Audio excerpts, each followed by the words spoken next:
What is going on? Welcome inside the Red Mile Rundown. This is episode 42, and happy September to you all. I am your host, John Easthope, and alongside me, as always, is my co-host, Robert Munich. How are we doing today, Robert? Doing great. Happy Labor Day. Long weekend to everybody out there. Go Stampeders. Now, we're recording this on Monday morning before the Labor Day Classic, so hopefully everything goes well for the Stamps today, but I got a good feeling about today's game. I'm confident in saying it was a great Stampeders win. I'm very confident in that going into today. I think the Stamps have actually really turned a good corner for me. They've both sides of the ball have been playing extremely well football. When Vernon Adams shows up to these games and is available to play in these games, the Stampeders are a different team, and it looks like he's going to play in this Labor Day Classic. All due respect to what the Elks are doing, besides the dumb name. They've had a really good hot streak, a couple of nice wins in a row for them, but the Stampeders, I think, are on a different level. I think them and the Rough Riders are definitely the best in the class of the CFL, and I think we're in for a heck of a battle no matter how it shapes up today for the Stampeders and the Elks. Yeah, like that. The Stampeder defense has been fantastic, which is shocking because they brought in 12 brand new starters. Yeah, right. A new D coordinator, like they've been incredible. VA, man, the thing I love about VA is just like that big play ability. Like pretty much the last time that we had a quarterback that could do what VA is doing was Bo Levi Mitchell, and that was like the late 2010s. Like we're talking like 2016, 17, 18. But like Vernon Adams' ability just to bomb balls down the field, like 40, 50-yard bombs, throwing those for touchdowns. Like it's incredible to watch. And man, he has completely turned around this franchise. It's so much fun to see. So I'm pumped for today's game. I think it's gonna be great. As an Oregon Duck fan as well, I've watched Vernon Adams Jr.'s career quite closely because he's a former Duck, and I've loved his game from then till now. And I think he's really embraced the CFL as well, knowing that his NFL dreams are probably not going to happen.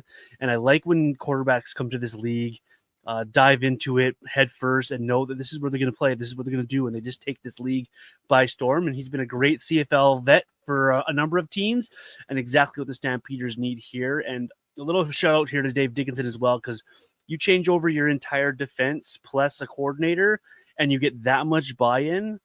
That's a lot of credit to the head coach, in my opinion, as well, that I think he took a lot of heat last year and the year before for how this franchise was going and what direction they were doing. He's done a phenomenal job bringing the right guys and putting the right guys in spots to be successful and to win. And I'm excited for this game today as well as you are, Robert.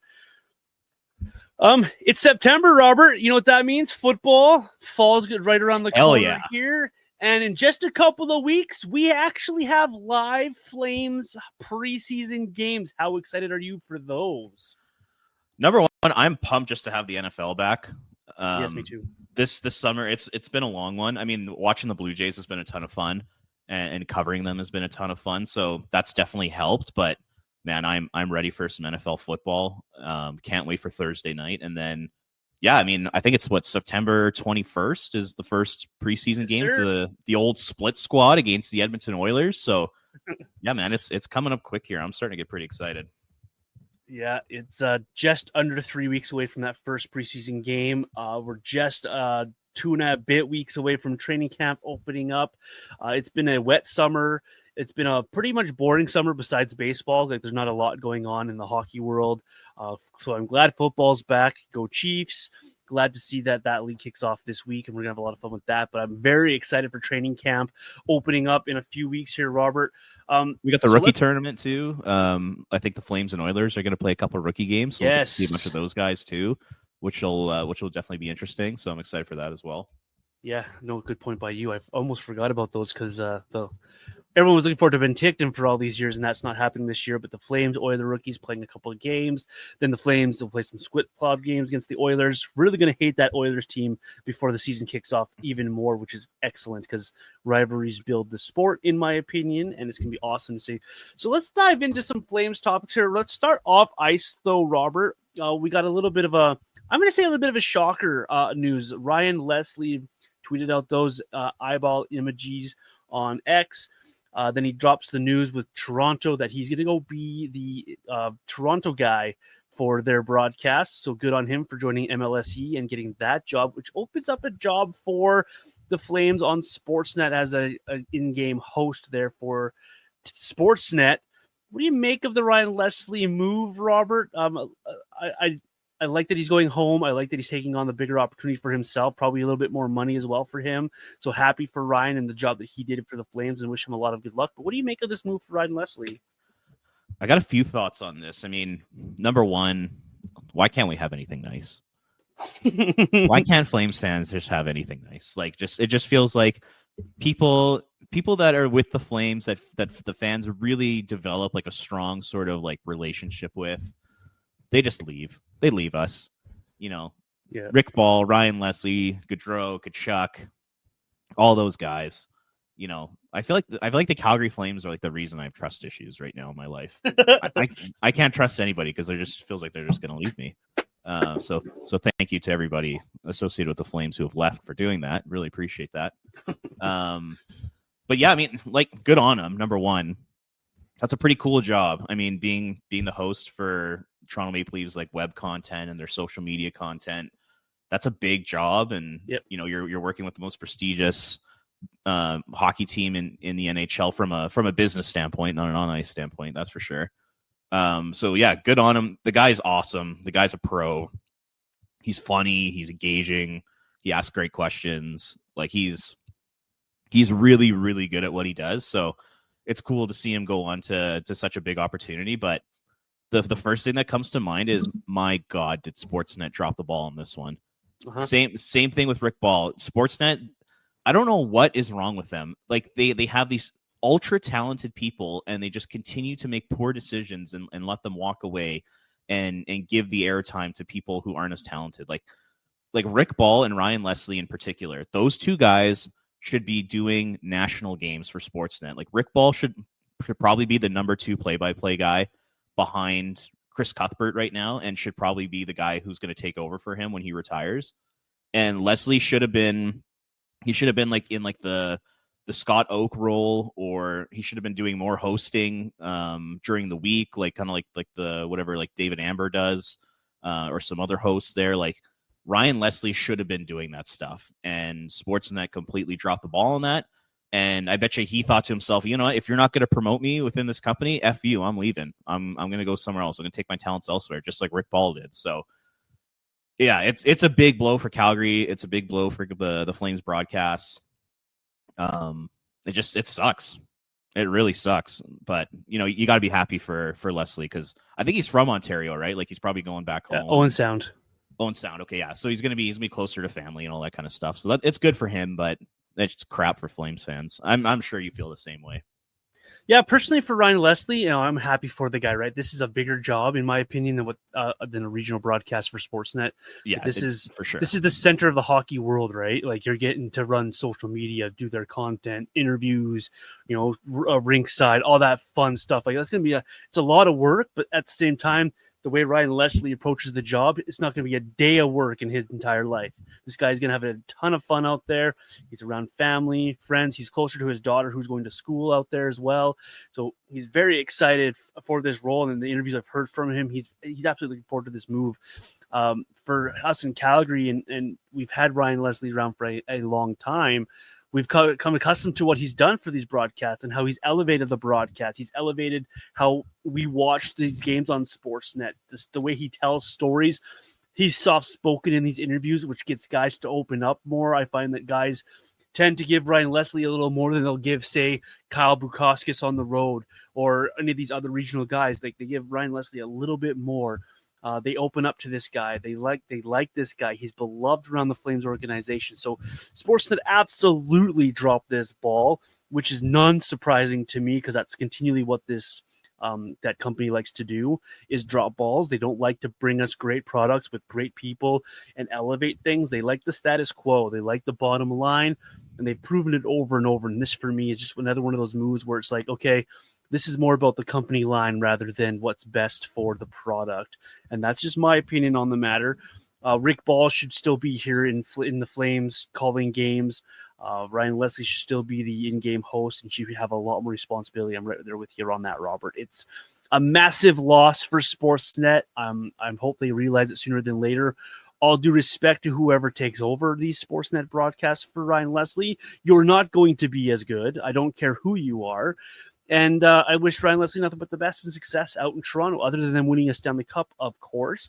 But I hope his broadcast career continues to blossom and to grow, and he has a lot of fun with what he's doing because he's looking forward to it, and I'm a big Ryan Leslie fan. So shame on Sportsnet for not ponying up and doing what needed to be done to help a guy further along his career. Yeah, and like if you're in charge of Sportsnet, like the production side, and you're making all these decisions about talent, after watching how Ryan Leslie approached this season and not giving him a promotion and not moving him to a national role, I just think is crazy. Like the two things that stick out for me with Leslie this year was, number one, how he handled the whole Gaudreau situation. It was masterful. His works, particularly that game when Columbus came to Calgary, it was incredible work. Like, I'm literally getting like chills, like just thinking about it, which may sound ridiculous, but like I thought he was so good. Like the way he did that post-game interview with Anderson, Backlund, and Guy Gaudreau, like that was spectacular. And then there's also the way he handled the Greg Millen passing later in the season. Just like, paid a remarkable tribute to the guy. Like he's so good at what he does, and the fact that Sportsnet like wouldn't elevate him, I think is just nuts. I think they're crazy for letting that guy walk, and Rick Ball on top of that, like you said. So ridiculous move by them, but like you said, it opens up a spot on the Sportsnet broadcast here in Calgary. Like I'm curious, do you have any favorites for who could take that job? Anyone off the top of your head here? It's going to be Kyle Bukauskas. Like, you think so, eh? Hot take. He just recently moved to Calgary. Him and his wife are from this area, from Western Canada, I should say. He's recently moved here. He's done a lot of broadcasts for Toronto. He's well known because of the podcast with Elliot Freeman on 32 Thoughts. He seems to be the darling of Sportsnet. Yeah, they love him. And I think it's a really easy fit for Sportsnet because this is what they like to do. Is they like comfortability, right? They like to be comfortable in what they want to do. So as much as I like it to be Brendan Parker or Natasha, I really just think they're just going to end up settling on Kyle Bukauskas and his glorious head of hair. I just don't know if I see that happening, just because. Interesting. Kyle has got the #1 rinkside reporter job at Sportsnet, and he's the host of 32 Thoughts. Like you said, and like they send him to all these NHL events. Like he is kind of, like you said, like almost like the poster child of Sportsnet right now. And if he were to take the Calgary job, that would be a bit of a downgrade for him in terms of like his status at Sportsnet. So, like you said, he didn't move here, like you said, to be closer to family and all that. So from that aspect, it might make sense, but I don't know. I just don't know if I see him like taking a demotion in his job, because he could still do that national rinkside reporter job and still live in Calgary. That's true. What about and this just came to me just now, is he the next Scott Oak then? I think he's actually that's interesting. I was gonna say, I think with him doing like Leaf and Hab games on Saturday nights, I think he's ahead of Scott on the pecking order right now. So I even think that might be a little bit of a demotion, but now that he's out west, it would be a lighter travel schedule for him to just take those late night games. So yeah, that's an interesting one. I could see him maybe doing something like that. I agree with you on Brendan Parker. In my opinion, I think he's the front runner for the job. Because like when I think of this job, for me, it's like Sportsnet and the Flames are going to have to come together on who's going to get hired. It's not just a Sportsnet decision. And I bet you the Flames will be pushing hard for Brendan Parker because, he's worked for the team for a while now. Like, he's got good relationships with everybody in that organization. They know they can trust him. He's not going to rock the boat. He's not going to do anything controversial. Like, he'll just be a pro and he'll do a good job. Like, I could see him getting that job, but the other two people, like you said, Natasha, there's a potential there. Maybe she could do it. The other person, and I'll give a shout out to my dad here. He brought her up yesterday when we were talking about this. He was like, "What about Cami? Like Cami Kepke?" Oh, nice. I like that. And I'm like, that would be sweet because Cami's awesome at what she does. she's super talented, like very professional. Just has lots of experience in hosting roles, doing sports. So I was like, that's actually like a hell of an idea, and it'd be like a local person. It'd be like, rewarding someone who's like young and up and coming in the Calgary media scene. So I was like, damn, that's a really good one. So yeah, I would throw Cammie's name into the mix too. Brendan Parker for me would be my favorite. He would be the one that I'd like the most. Much like Ryan Leslie, he tends to get a lot out of these NHL players who like to give you the stock answer. He's been around the team. He knows the team. The team knows him. I think he does a really good job on Flames TV. I want to throw his co-host on Flames TV in there as well. I think Ryan Dietrich might get some consideration. He's been around quite a while now. He knows the team. He knows the process. He's been around Brendan Parker and Ryan Leslie learning the ropes. So if they're looking for some younger blood, maybe his name gets thrown around there. But for me, and I don't want to butcher her last name, but I really want to make a push for Natasha. You see a lot of ladies getting their just due in this business, in these markets of these jobs. I think she should be under a lot of consideration as well. The job she does for Stamps broadcast as well. She's really, really good at what she does. She's a great storyteller. And I think she could do a really good job in that role, given an opportunity as well. And so those are my front runners here. But I really pull hard for Brendan Parker because that dude is really good. I've interviewed him a couple of times. Really good dude, and he knows his stuff, right? He's a very big hockey fan, and from the area too, right? Like you love guys that are local, know the team and the job, and are passionate about it. And for me, that fits Ryan Parker really, really well. Yeah, I agree. And like Parker. I agree with you. Like I like seeing people from like the Calgary area get rewarded and get promotions. Like forever, it feels like a lot of these media companies, they bring in people from outside of Calgary, which is fine. Like lots of guys have been brought in from Toronto and that sort of thing, and they've done a really good job.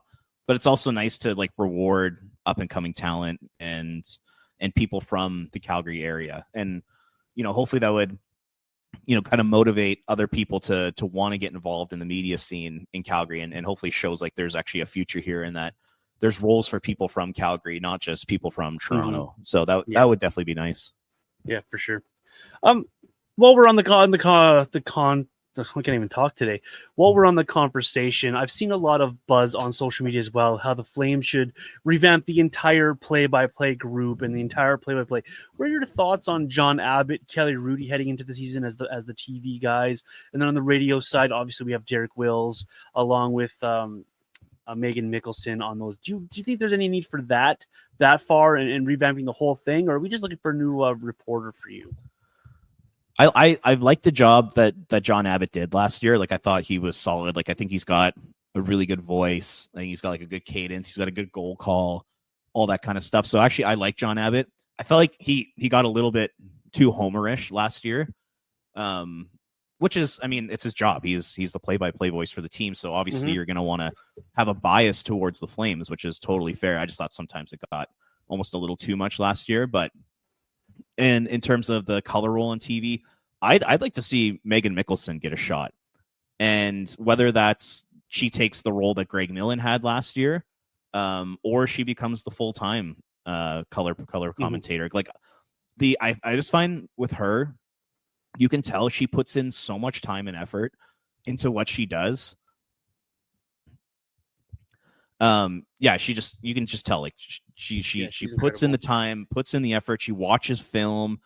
And the nice thing, like when you're listening to her broadcasts, she actually like breaks down plays and she'll talk about like why a play happened, why a player made the decision that they did, how did this goal happen, and she'll show like a play from like 20 seconds before the goal happened, and she'll be like, this breakout pass right here that went through two sticks, like that was a really great play by ex defenseman. Like she'll provide that type of analysis, which is what I think is awesome in color commentary. I find Kelly just sometimes he'll just like describe the play and not like why it happened, but just like he'll just tell you, hey, like, and he passes it here, and then he went here, and then this person scored. Whereas Megan's like, here's like the three like decisions that this player could have made, and here's why this one was the right one and why it led to the goal, and here's how the Flames set up their PK. Here's the Flames defensive zone structure, and here's why this play happened. Like that's the kind of stuff that Mickelson does. And I think that would be like a huge add to the TV broadcast. So I would definitely pull for her to get that job, or at least get like half the broadcast, like kind of like Greg Millen did last year when Kelly goes to Toronto. So yeah, I mean, overall, I think it's good. I think it's like a good broadcast. I don't know if I'd put it in like the top 10 of the NHL, but if they could get Mickelson up there, I actually think that the broadcast would be really solid. That's kind of where I'm at on all those things. I'm going to try to say this without taking a shot at Kelly Rudy, because I think he does a fine job and he's a great analyst in studio and he does a decent job. I think the Flames TV broadcast is missing something a little more current, a player who's a little more current. Megan Mickelson definitely fits that bill. She's excellent at what she does. So if you pull her from the radio side, the radio will be looking for a new person who needs to fit that bill, in my opinion. Megan, she's tremendous at what she does. If you haven't listened to a Flame broadcast on the radio, go do so. It's tremendous. But I just think the Flames broadcast needs to add a little bit more of an up-to-date current player who recently retired to help break down the game, because it's a lot different than when Kelly played back in the late 80s, right? He was a great player in his day. He did okay playing as a goaltender in the National League. He knows his stuff. But I just think it needs a little bit of a refresher on that side, where you have a player who just played or just finished playing 5 years ago, who kind of knows more of the current game. Just my opinion there. I think overall, though, I like what John Abbott does. He's what you want on a Flames broadcast, a guy who's going to pull for the team.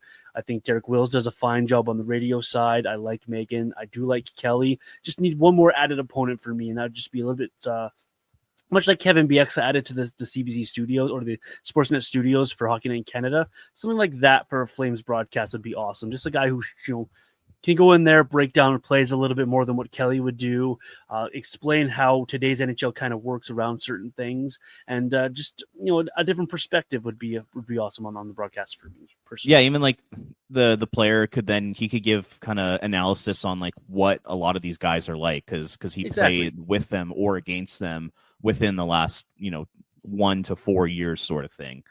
Like I think that makes a lot of sense. So yeah, I would completely agree with you. That part of the broadcast could definitely use a little bit of a refresh.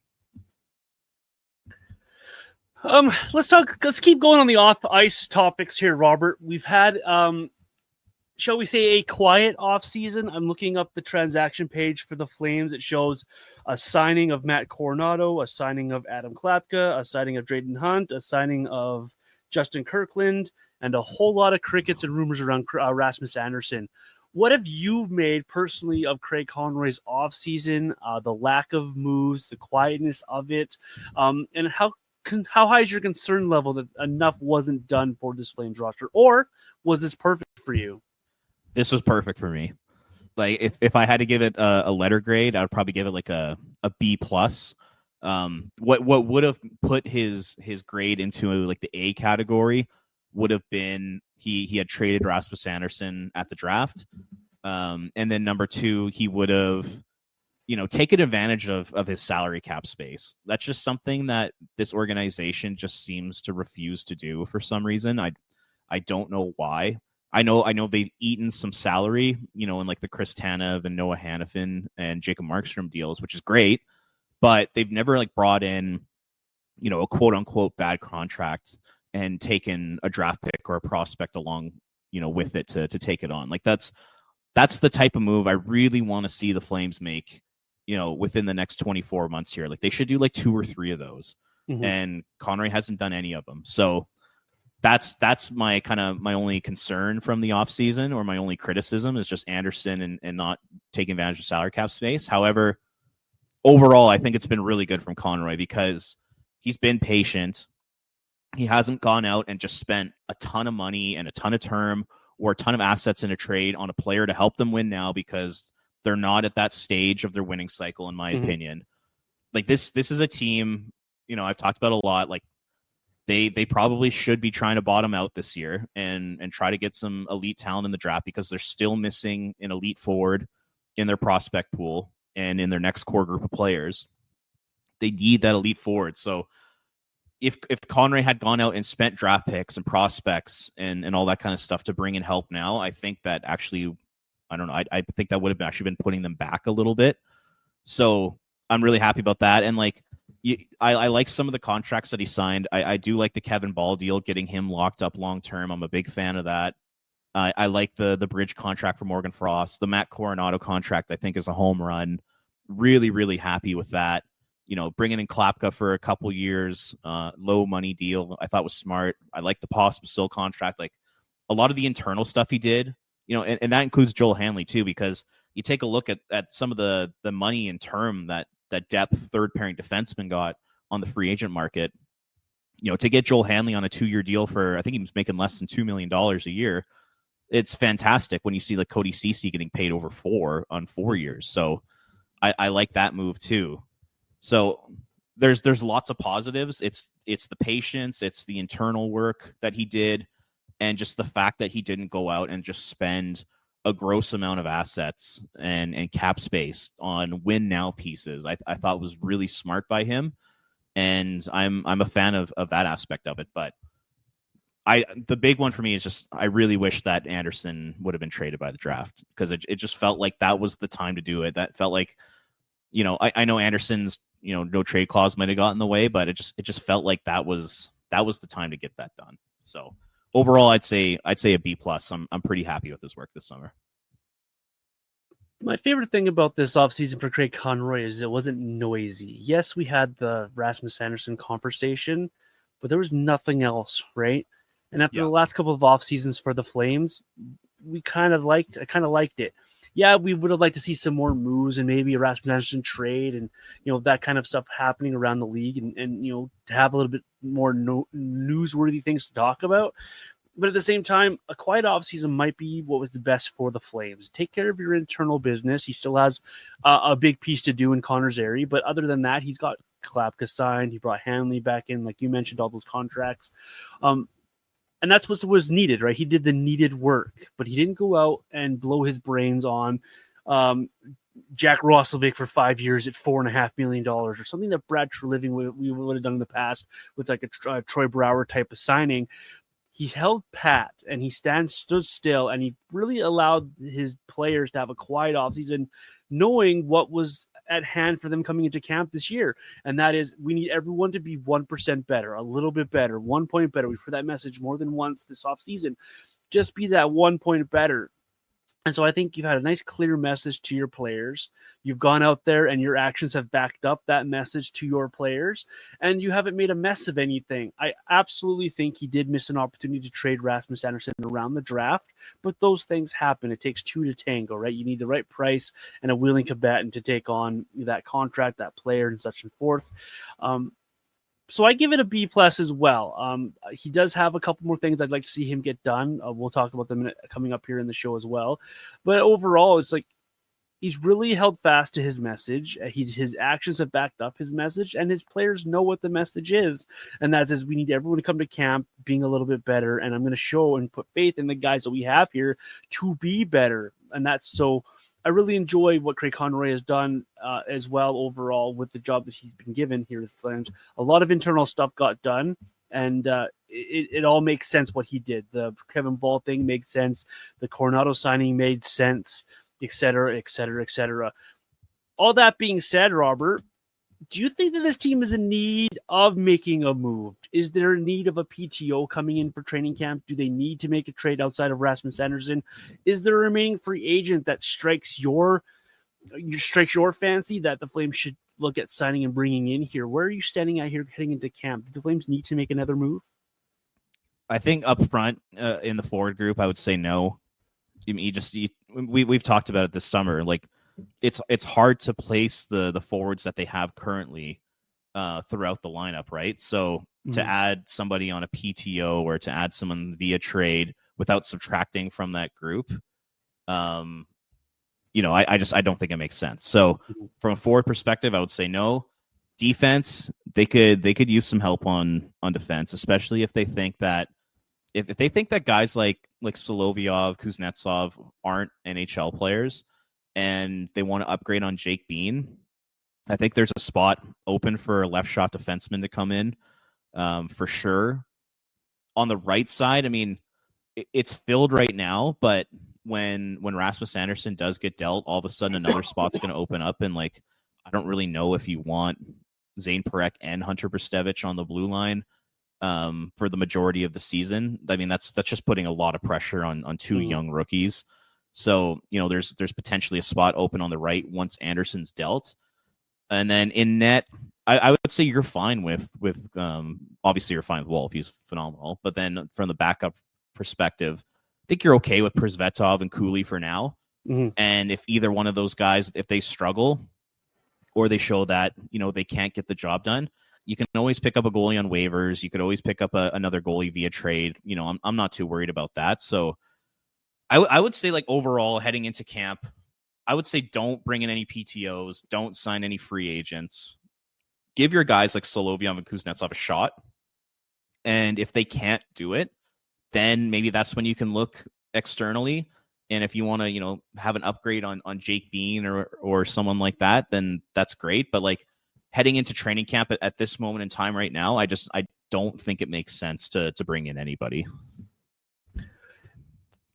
I like that breakdown from you, Robert. I really do, going through all the roster there. The one thing that I would like this Flames team to do is find another left shot defenseman. But then you go to the free agent market and you're looking at guys like Marc-Edouard Vlasic, Alec Martinez, TJ Brody, Matt Grzelcyk, Jan Root. Nothing really jumps off of the page of you other than these mid-30s defensemen. So I think as far as a PTO goes, I think I'd steer away from that. But I think I would be searching the market for a left shot defenseman just in case a Kuznetsov's not making the jump or Solovyov isn't ready.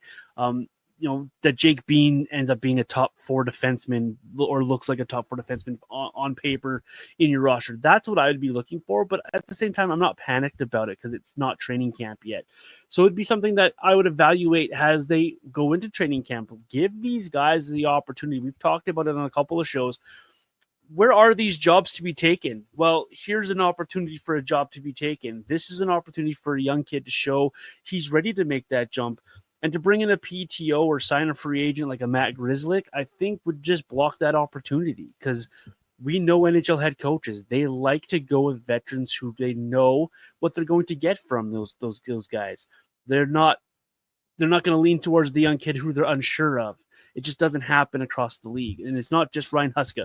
We saw it from Sutter. We see it across other teams. We see it, on teams that win. They always go with the veteran who knows what they're doing and knows what they can get out of these guys. So I think for the Flames right here, this is an opportunity to allow a Solovyov, a Kuznetsov, maybe even a surprise. Maybe Etienne Morin comes in here and surprises and shocks the world. Allow these guys to have that opportunity, though, and keep that door open for these jobs and allow these defensemen to show, hey, I'm ready for that spot. Maybe Jake Bean comes into camp and surprises everyone and is actually a serviceable NHL defenseman. And then same thing with the forward group. Yeah, we think all these jobs are taken in the forward group, but then don't bring in another PTO on top of that. Allow the younger kids to push the current players for those jobs and see if we can get some internal competition within this organization to get the best out of each and every single person. Maybe Sharon Govich comes to the camp and he isn't quite prepared, but Gridden comes into camp and shows that he is ready to go. Is there things that can force the hand of Craig Conroy and Ryan Huska? That's what I'm interested in seeing in camp. I'm not interested in seeing a Jack Johnson walk through the door and say, hey, I'm here to try to take a job. I'm not interested in seeing Tucker Poolman or Jesper Fast come through the door trying to find a job or latch onto their NHL careers at the end here. 35 TJ Brody, as much as I loved him a decade ago, I'm not fancied by TJ Brody walking through that door. So allow the internal competition to run your camp and do the jobs. And then there's always the waivers and the trades afterwards, after camp, that you can go pick through and try to fix some problems if that's the route you determined at the end of the day needs to happen. But I think Flames are in a good position here to let their kids try to make their mark. And I'm interested to see how that works out during camp here. Yeah, I agree. I don't think it makes sense to bring in any of those veteran guys. And like I said, unless it's like Ryan Huska and Brett Sutter and Trent Cole get together and they talk about Solovyov and Kuznetsov and Cole and Sutter say, you know what, like we just haven't seen it from them in the AHL and they're not going to be NHL players. You need to fill that role. Then, bringing in a guy like Matt Grzelcyk might make sense. But I just think it's only fair to give guys like Kuznetsov and Solovyov a true opportunity to make this club, like you just said. So I really, really hope that they don't bring in anybody. I hope that they don't make any additional moves unless they're moving out bodies along with it.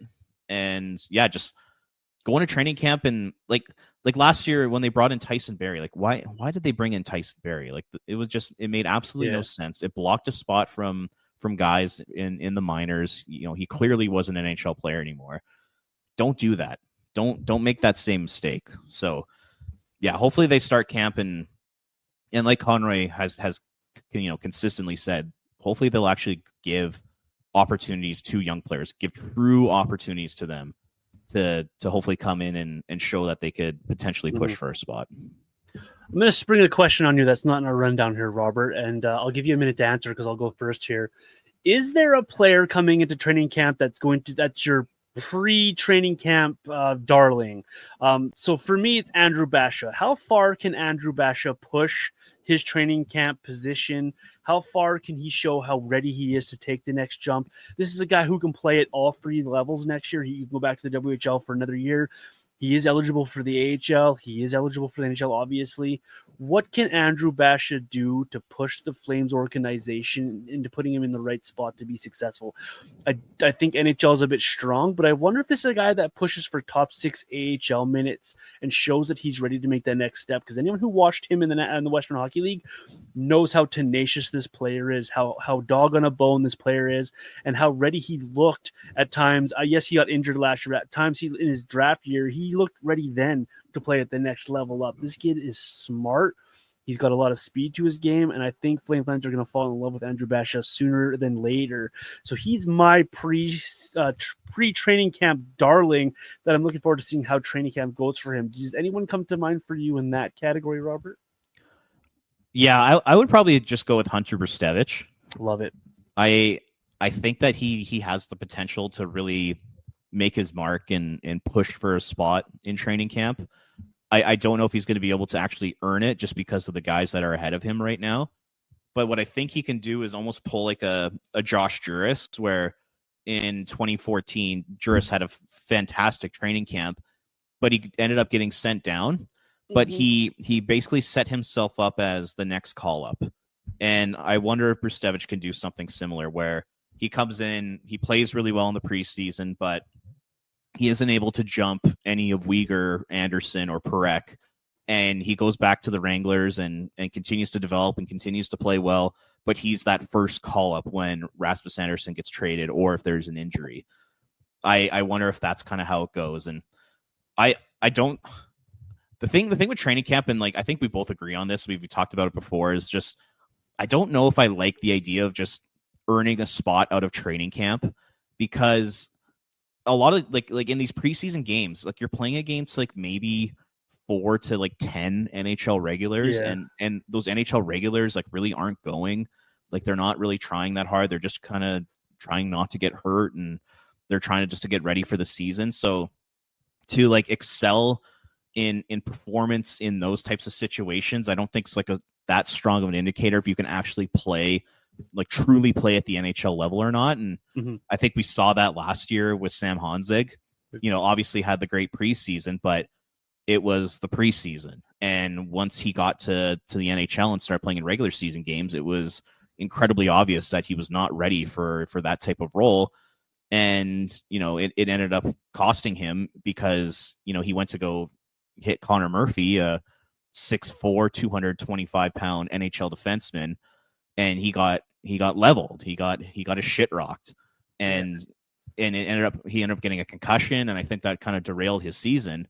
And he wasn't ready. But because he had a good preseason, all of a sudden you have to give him a spot, which I don't know. I just don't think that's smart. So like, say an Andrew Basha or say a Hunter Brustevich comes in and has a fantastic preseason and a great training camp.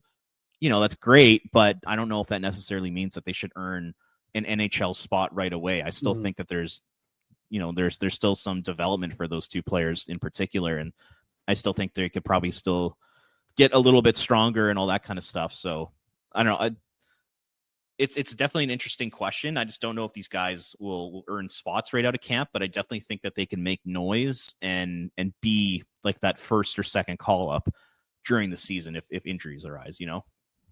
I like how you worded that there. Make the noise, right? Show that you're ready and prepared to take the next step. Maybe you're not ready at a camp to play top 9 NHL minutes or be in the top 4 of the pairing, but show that you're making the noise, that you're ready. You're on the radar of the coaching staff, of the general manager, that you're taking the necessary steps to become an everyday NHLer. And I'm with you on that one, where a lot of times Roman Horak comes to mind as well, where these guys just get into the NHL because of a strong preseason, and some of them get hurt by it. Roman Horak was never a good NHL player. He had a really good preseason, and he was always put in these roles. And then when they get into these regular season games, they're pushed down the lineup.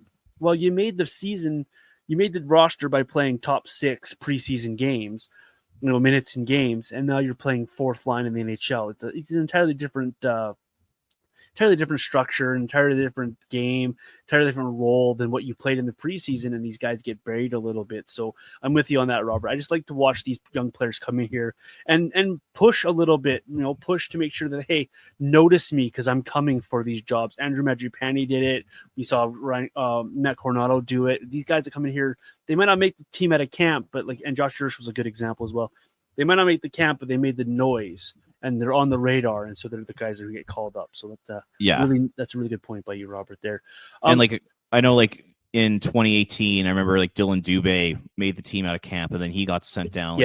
Yusuf Alamaki made the team out of camp, and then he got sent down. It's just it's because they had really good preseasons, and they came up and they just weren't ready. And there's nothing wrong if they're not ready to play full time in the NHL, even if they did have a good preseason. There's literally nothing wrong with that whatsoever. So I just hope the Flames are careful when it comes to that sort of thing.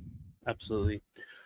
One guy we know who's going to make this roster at a camp, no matter how bad his training camp is, he makes the most money on the team. We've heard multiple radio shows and podcasts already talk about Jonathan Huberdeau, but what should the expectations be for number 10 for the Flames? He's multiple seasons in now with the Flames here. He can't use the excuse of the trade anymore. He makes a ton of money. He's transformed his game a little bit, and everyone's very fascinated by the way that he goes in front of the net now and he penalty kills now. But what should our expectations be, and what are your expectations for Jonathan Huberdeau? Yeah, they talked about this on Flames Talk. It was either a week or two ago. Mm-hmm. And I thought it was a really interesting conversation and something that a lot of people aren't really talking about. And the way I was kind of thinking about it was can you expect more from the guy? Can you expect him to take another step in terms of point production during his time with the Flames? And I thought about it for a while, and I'm I don't know if I see it, but I think the one area where I'd like to see at least a little bit more improvement is just in the playmaking department. I am shocked at Huberdeau's inability to be an elite passer since coming to Calgary. We watched Johnny Gaudreau for all those years, and he just had this amazing ability to find his teammates in just the most remarkable ways, whether it was, making these incredible cross-ice passes and beating 2 defenders, or, he'll enter the zone, stop, kind of curl back, find a trailer coming, or even just below the goal line, getting pucks out to the front of the net. Gaudreau was so good at that. And I expected Huberdeau to be the same. Because you take a look at his assist totals in Florida before coming to Calgary. In his last 4 years in Florida, he had 62 assists, 55 assists in 69 games, 41 assists in 55 games, and then 85 assists in 80. So he was an elite playmaker. And I think in those years prior to Calgary, I looked it up, he had the second most assists in the NHL. And the only person that was ahead of him was Connor McDavid. And I'm just thinking to myself, I'm wow, we're getting this elite playmaker. He's going to make all of his line mates better. He's going to make a 20 goal scorer, a 25 to 30 goal scorer, and he's going to make a 30 goal scorer, a 40 goal scorer. That's how good this guy is at passing the puck. And I don't from an eye test perspective and stats, I just have not seen him be that guy, be that playmaker. So I would love to see him improve in that part of his game. Since coming to Calgary, he only had 40 assists, and last year only 34 assists. for a guy as talented as Huberdeau, like 34 assists is not good enough. I know he scored a lot of goals, but I just want to see him setting up his teammates more. I want to see him be that distributor, that elite distributor. And like he should be 50 plus assists every year, with just how talented he is and how good his vision was prior coming to Calgary. So in terms of improvement, like next year, I don't see him scoring 28 goals. He had 18.3% shooting percentage, the best of his entire career. I don't know if I see that happening again. So I could see him scoring like maybe around like 20 goals, but I'd love to see that assist total get into like the 50s. That's where I think the real growth is for this guy. So there's that. And then also just I'd love to see him shoot the puck more. Because like you take a look at his shots on goal, in his first year in Calgary, 126, then 143, then 153. You look at his time in Florida, 1 year he had 200. Oh, here, let me just see. 204 shots one season, 226, 222. Like he shot the puck way more in Florida than he has in Calgary. So I would just say I'd love to see more playmaking out of him and like more playmaking potential. And I'd love to see him shoot the puck more, especially after like last year, that 18% shooting percentage. Like, he did have some snipes in there. Like he can shoot the puck. So let's just see a little bit more of that moving forward. So yeah, those are the two areas I could see him growing, but I don't know if I'd be holding my breath on that, just based off what we've seen in his 3 years in Calgary so far. There's a lot of ways to answer this and talk about Jonathan Huberdeau, and I go over it in my mind over and over and how I want to approach this conversation.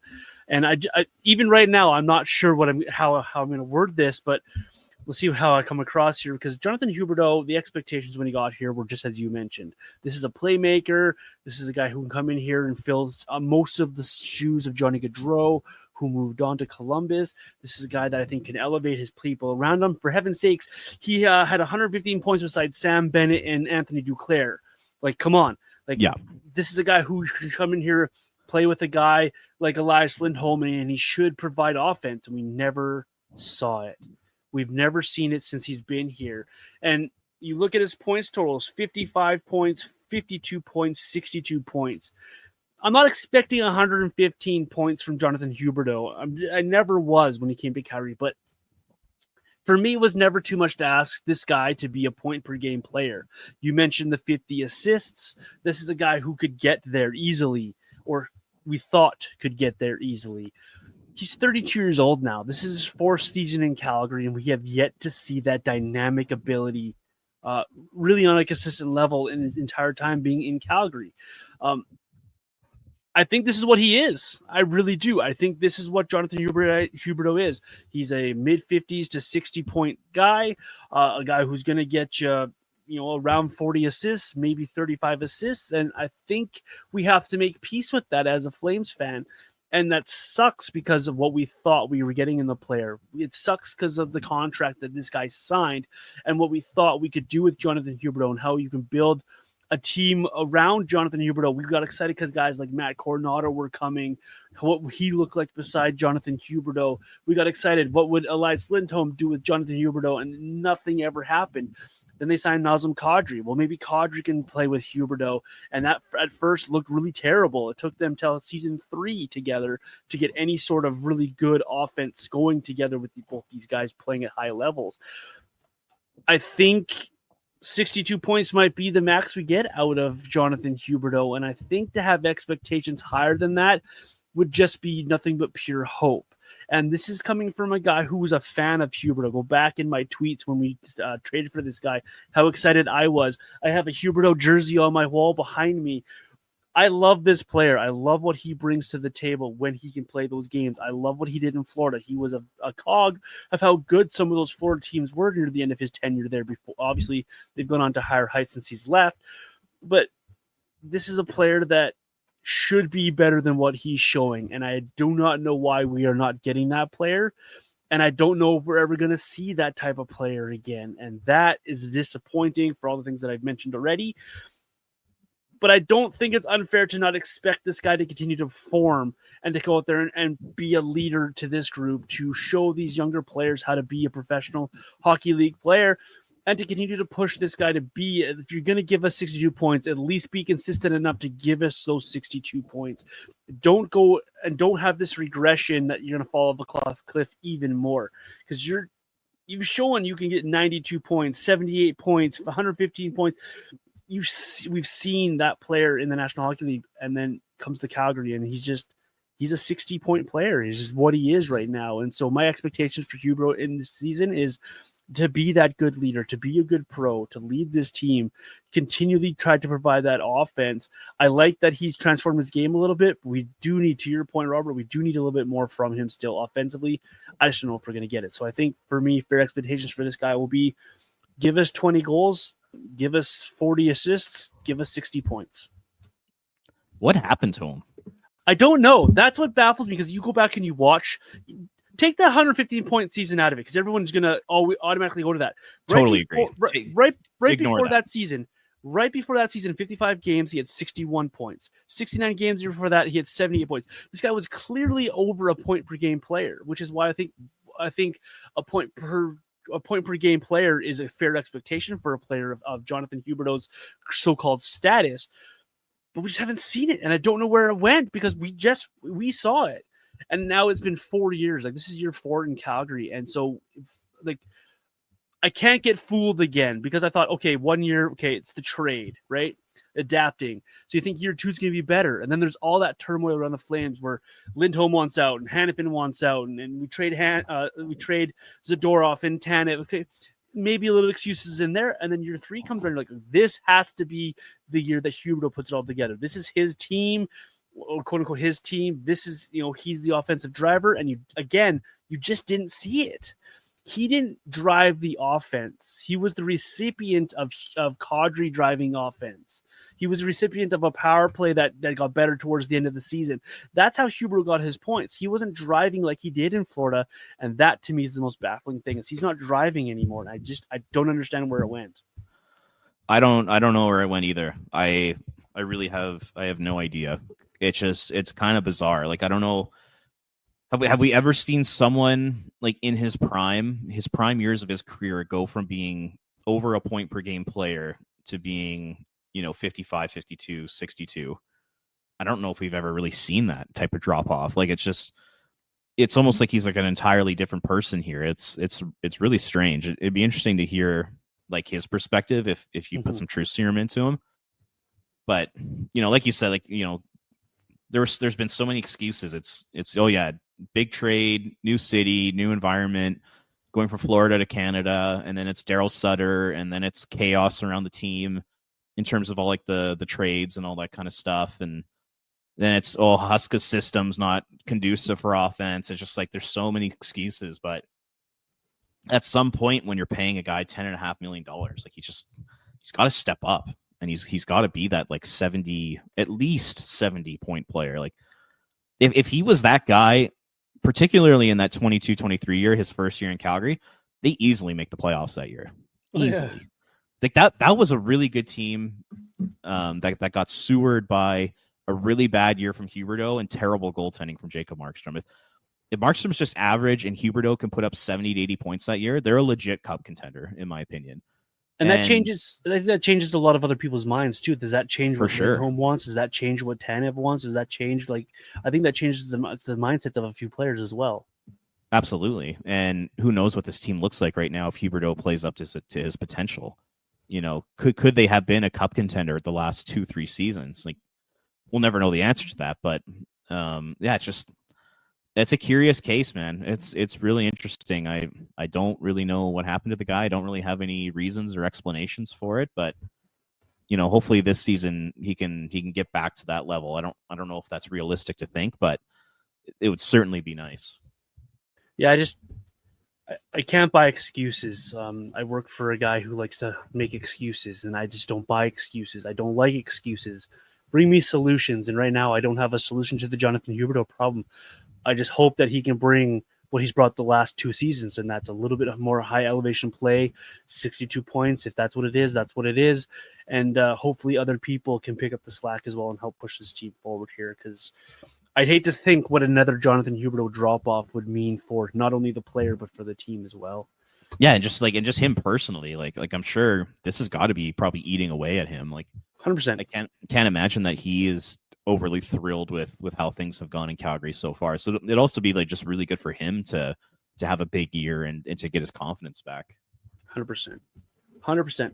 All right, let's move on to a guy who lacks zero confidence. This guy is all the confidence in the world in his abilities. He's been doubted at every level that he's played in. He's up for a contract extension. He's under contract for 1 year for the Flames. How much are you willing to pay Dustin Wolf on a new contract extension? Because looking around the league and looking at other top goaltenders, this guy's in for a payday, I think, Robert. I think this guy's in for all the years and all the money. How high are you willing to go here? Because I was thinking about it. I was thinking, is the Jeremy Swayman contract too rich? I don't think so. If I were the Flames, I'd be willing to go there, because if you can get him signed for a 7 or 8 year deal, preferably an 8 year deal, all of a sudden you have the next 9 years of Dustin Wolf locked up. And with the salary cap increasing pretty significantly over the next 8 years, hopefully, God forbid there's another pandemic or something like that. But, with the salary cap going up the way it is, in years like three through 8 of that deal, it could look like a steal if Wolf gets to the point where we think he can get to. And I feel like I know he can get to. So yeah, if I'm the Flames, I'm throwing 8 years at him. I'll throw 8.5, 8.75. Like, if you could keep the number below 9, I think you'd be really happy if you're a Flames fan, if that could happen. And like, if you're Conroy, like, I think you bet on this kid. Like, I know goaltending's a crazy position, but the fact that, he's the best goalie in the Dub, best goalie in the American Hockey League, has a remarkable rookie season with a really bad team in front of him. Like, he single-handedly keeps them in the playoff mix. Like, how can you say no to that track record? Like, you take a look at some like other goalies out there, they have nowhere near the same pedigree as Dustin Wolf, and yet they're still getting big money deals. So Wolf is absolutely a guy I'd invest in. I really hope Conroy and the management team, I really hope they would do like an 8-year, $8.5 million type of deal, because I think that might be able to get it done. Like, if you're Dustin Wolf, how do you say no to like $68 million? As like a 22, 23-year-old. Like, that's crazy, life-changing amount of money.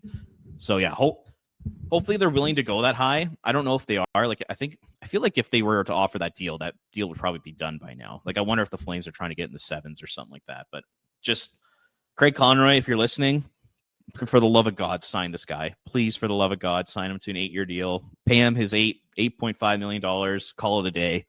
All of a sudden, you got 9 years of Dustin Wolf in his prime locked up. Like, that's how you build winning teams. Is you have to have those really favorable contracts for your best players. I looked at that Jeremy Swayman contract, and I'm like, 8 by 8.25. I'm like, that sounds right. And then I thought about it a little bit more. I'm like, that really sounds right. And I'd even be willing to go like you are, Robert, a little bit higher than that if I have to get it done. How do you not, knowing what you have in this kid, what you expect of this kid, what you've seen from this guy, and how he's grown each and every year you've had him in your organization, how do you not go there if you are the Flames and Craig Conroy? You've been looking since Kiprusoff for a goaltender. All due respect to what Jacob Markstrom did, it was very up and down with Markstrom. But I think ever since Kiprusoff, they've been looking for that guy, that franchise guy, not just a stopgap guy, not your next Brian Elliott, not your Kari Ramo, not your whoever else you want to name in that awful time of Flames goaltending. This is a guy who can fill that role, a set it and forget it guy. And if you have a set it and forget it guy, no matter where the salary cap is going, it's just peace of mind knowing that, hey, probably the most valuable position outside of quarterback in sports, we have locked up for 9 years. How much? And then that's, you don't ever think about that ever again. And that's a lot of peace of mind for Conroy, for Ryan Huska, any future coach that might come through Calgary as well, to have this guy locked up. The other side of that, though, is if I'm Dustin Wolf and knowing how Dustin Wolf has been, I wonder how much he's just thinking, give me a bridge and let me see if I can earn 10. Let me see if I can get the Bobrovsky deal. I wonder if that thought ever crosses his mind on his side that, I think I can get the 8 by 8, but I wonder if I can get the 8 by 10. or the 7x10 down the road here and earning a little bit more, bet on myself a little bit more. And so I wonder if a bridge deal is on his mind at all, just for that purpose of, hey, I can earn some now, prove myself, and earn a little bit more down the road here. He is a loyal guy at the same time, so I wonder if the long-term contract extension is in his mind more than a short-term, but that thought does cross my mind. Does this guy bet on himself like he always has and just get a little bit more the next time around?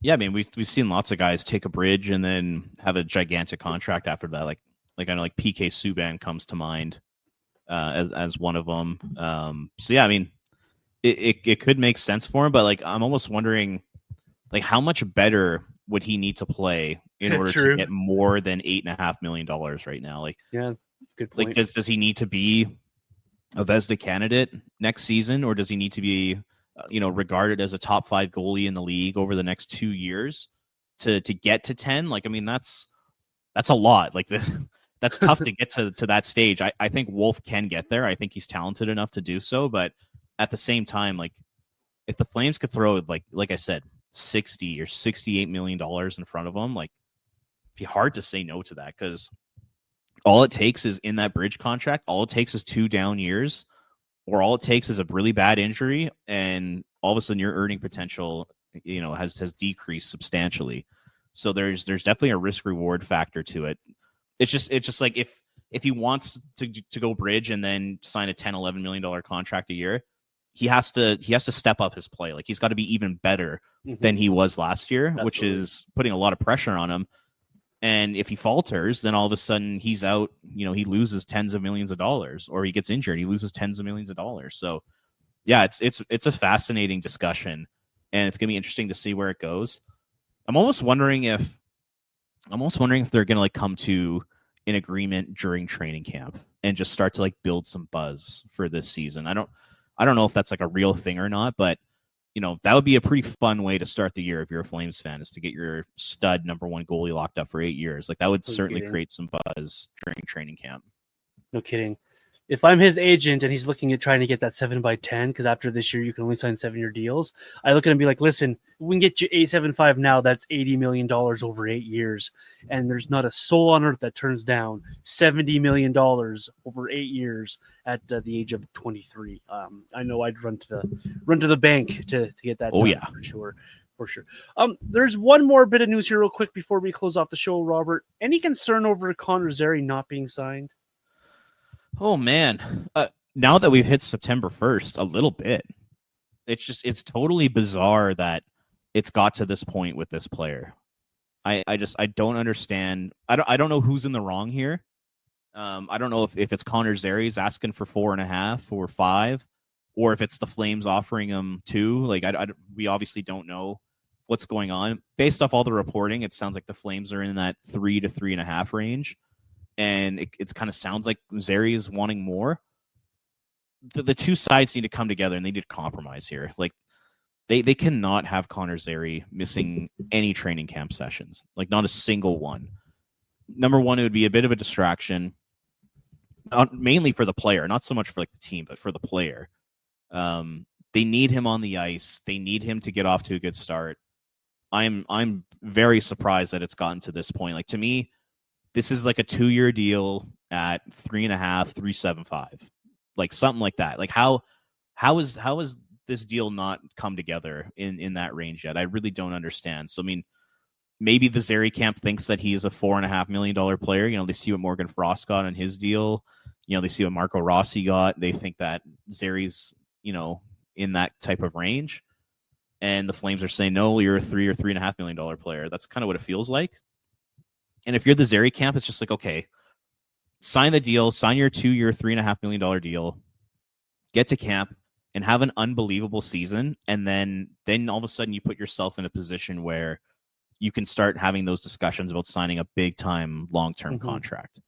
That's what makes sense to me. I am shocked that it's gotten to this point, because I think from the outside, it feels like such an easy contract negotiation. It just feels like such an easy number to agree to, but it just hasn't happened for some reason. So, like I said, it doesn't really matter when it gets signed, as long as it's before training camp. Then then I think you're going to be fine if you're a Flames fan and if you're the team. So that's another one. Get that one done. Do you understand like what the holdup is here? Like, I just really don't get it. I don't understand how it gets to this point on September 1st and he's not signed. Yeah, I don't get it either. And I'm a big fan of Connor Zary, but if his ask is what's holding this up, he needs to look at a bigger picture here, because if he's not on the ice, there's two things.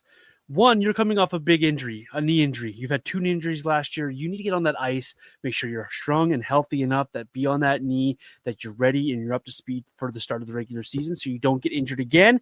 And 2, there's 14 forwards for 12 spots. If you're not at camp, you're that 13th or 14th forward. You're not one of the 12. And I know a lot of people are going to scoff at that, being, no, this guy's an automatic play. Is he? If he doesn't show up to camp and he's not ready to go, he's not going to be in the starting lineup. He's not going to play. And so you run into a whole ton of other issues if you're not ready to go and you're not at camp here. So if your ask is holding up camp, well, concede a little bit now and make the Flames pay you later. Just what you said, Robert. Come into camp, be unbelievable, be undeniable, be the answer to the questions on the top line for the Flames. Show this team that, hey, I am a $6 million player now, or I'm $6.5 million player now. Hell, I'm a $7 million player because I've scored 25 goals now and I've shown you that I can play at the top level here. That's the mindset that I would personally have as a hockey player. I'll take a little bit less now as a RFA, but when you're coming up to give me UFA numbers and I'm taking my UFA years away, I'm getting that all back and a little bit more. And that's the mindset I think these younger players need to have now. They'll pay you if you earn it. We've seen it. We've seen it over. Matt Coronado got it. He earned it, but he showed up and he showed what he was worth. And he went and he took the opportunity that was given to him and ran with it. I think Connor Zary needs to keep in mind, you're coming off that knee injury, and there's a lot of competition at camp this year. Be at camp and be ready to go. So I'm with you. That needs to be signed before they get to training camp. And like, I know, like I'm saying, like I can't believe Connor Zary won't sign that, but at the same time, so say he's looking for $4 million and the Flames are looking at $3.5 on a 2-year deal. It's $1 million difference for a young man. For a 23 or 24-year-old, $1 million over 2 years it's a lot of money. So like, I understand, what he's doing and like why he's trying to push to earn, your $4.5 million. But at the same time, it's just the market, like because of the 2 seasons you've had, like you haven't played 2 full NHL seasons yet. You haven't been over half a point per game, because of what you've shown at the NHL level. It's clear that you're not a $4 million player at this point in time. So it makes sense why the Flames are where they are. It makes sense why Zary's pushing for what he wants, but they need to come together. Like this is just, I think this one's really weird. Like this is like a crazy contract negotiation for a guy where it's so obvious what he's worth. Like it's so obvious. It's a 2-year, $3.75 million deal. It's just, I think it's obvious, and the fact that they haven't come together on it yet is kind of weird. It's a little bit concerning that it's September 1st and they still haven't signed. And yeah, man, hopefully he doesn't hold out. Hopefully he's in camp, because that'd be a really tough way to start your next season, coming off a couple bad injuries, right? Like, yeah, come in, like you said, be undeniable, earn a spot in the top 6, like become a 50, 60-point player, then you can really cash in, right? So just get this freaking thing done. I don't get it. Get it done. Let's go. Let's go. Well, once again, Robert, you and I have found a way to turn a summer podcast into over an hour. I don't know how we're doing this. I think there's something wrong with us. There is something very wrong with us that we can talk Flames in the middle of August and September and make it go an hour long. But we appreciate all those who stick with us and listen to our podcast and make this all possible.